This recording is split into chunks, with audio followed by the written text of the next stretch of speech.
বন্ধুরা, আজকে মাসি লুচি বানাবে, তাই লুচির জন্য লেচি কাটা আছে। আর এটা ঘুগনি বানাবে, তো আলু সেদ্ধ আর মটর সেদ্ধ আছে। দেখুন বন্ধুরা, মশলা কষিয়ে নিচ্ছি ঘুগনির জন্য।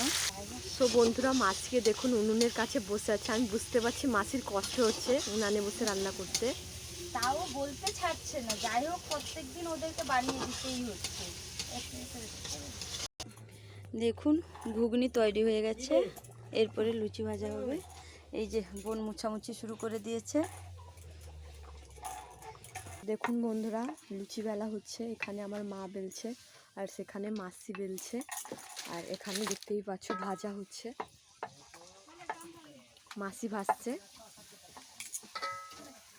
যেখানটায় যাব রান্না রান্না, শুধুই রান্না করতে। সত্যি এত গরমেও রোজ রোজ নতুন ধরনের আইটেম রান্না করা মুখের কথা না। দেখুন বন্ধুরা, লুচি ভাজা হয়ে গেছে, ভাজাও হচ্ছে। আমার দিদি, বড়দি, আমার বোন, এ আমার দিদির বড় মেয়ে। কেমন লাগলো বন্ধুরা কমেন্ট করে জানাবে।